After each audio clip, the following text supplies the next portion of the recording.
Yeah. So, if it's not evident from videos I've done before, I've become a bit of a comic book geek in the past 2 years since I started collecting them. And even before that, I enjoyed the movies of the Marvel Cinematic Universe, the Arrowverse on TV. I enjoyed pretty much a lot of things comic book related superheroes. But yeah, the Arrowverse holds a special place in my heart for me. I started watching it when I got it for Christmas, and yeah, I grew to love all the shows. And while I do like some more than others, yeah, I class the Arrowverse in my top three of favourite TV shows. It's technically a cheat, but the Arrowverse is up there in my top three. So I thought a bit today I'd scour through the DC side of my comic book collection personally, and give you a rundown of some comics that, if you're into the Arrowverse, I think possibly you should read. They come from a variety of different timelines or of such, so yeah. Some of them you may like to read, others you may not, but yeah. I'm going to do my rundown of comics that, if you like the Arrowverse, you should probably check out. So, first up, kind of an obvious one, Arrow Volume 1, the official comic or graphic novel of the show. I think it's now ended or been cancelled, but yeah, it gets a bit more backstory, or shows the early days of Oliver Queen, pretty much after he'd recruited John Diggle, but before they really recruited Felicity Smoke. It also gives a bit of backstory to characters like Laurel Lance and Sarah Lance and Quentin. So yeah, I feel it's a good one to, if you're watching the show, it's a good one to get background on. The next two, New 52 Suicide Squad. I questioned whether I should put them on this list, given that if people think of Suicide Squad now, they'll probably think of the DCEU with the Suicide Squad movie. But then I thought to myself that there are three characters in the first two Suicide Squad volumes, Kicked in the Teeth and Battle Rising, that did actually make their way into the TV shows. Those being Amanda Waller, played in the TV shows by Cynthia Robinson.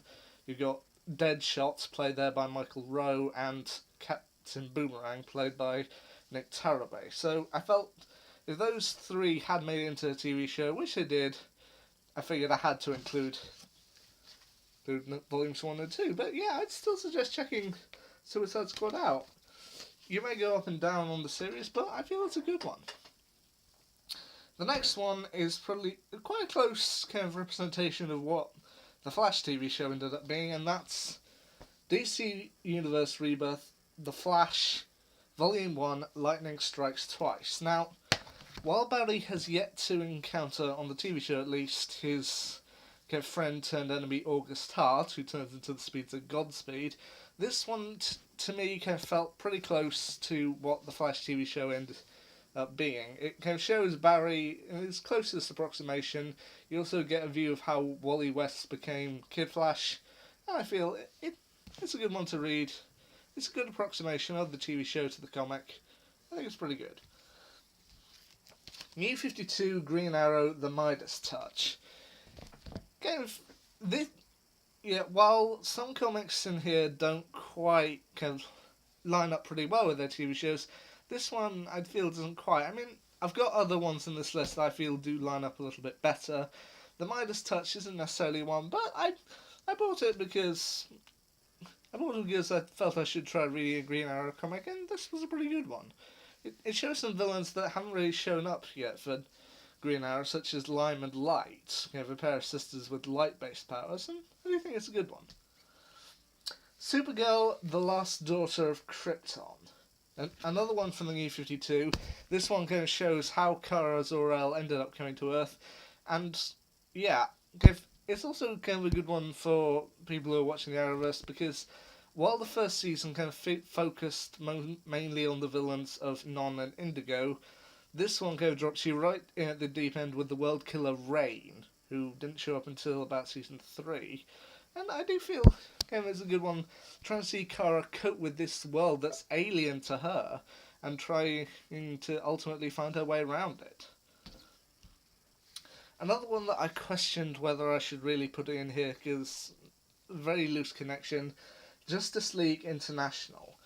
Now, the two characters in here that I felt I would kind of connect to with the Arrowverse was your version here of Vixen. I'm not sure whether it's, I think it's Mari, but I'm not entirely sure. But yeah, you got her in there, plus you've also got Booster Gold, who in the comics is the father of Rip Hunter, with Rip Hunter often travelling back in time to kind of help out Booster Gold kind of get where he needs to go.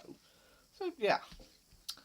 Frankenstein Agent of Shade, number 1, another New 52 one, War of the Monsters.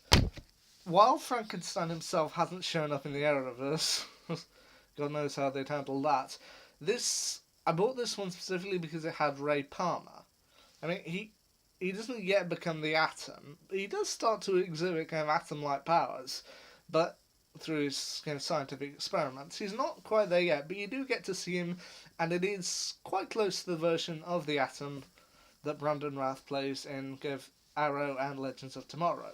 So yeah, pretty good. JSA Book 2. This one features quite a lot of characters who did kind of pop up throughout the time of the Arrowverse, such as Jay Garrick's version of The Flash, Stargirl, Dr. Midnight, Mr. Terrific, Black Canary, Hawkgirl, even Wildcat, but also as kind of villains in there that also popped up, such as The Thinker.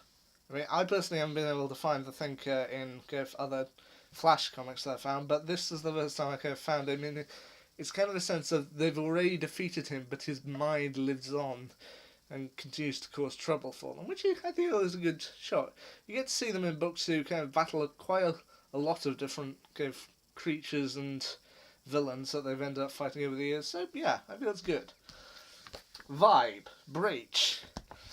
Yeah, in terms of the TV show, this one would kind of be connected with Vibe, Gypsy, and you've also got Amanda Waller in there, kind of trying to kind of recruit Cisco Ramon to do things for her, but ending up on the back foot.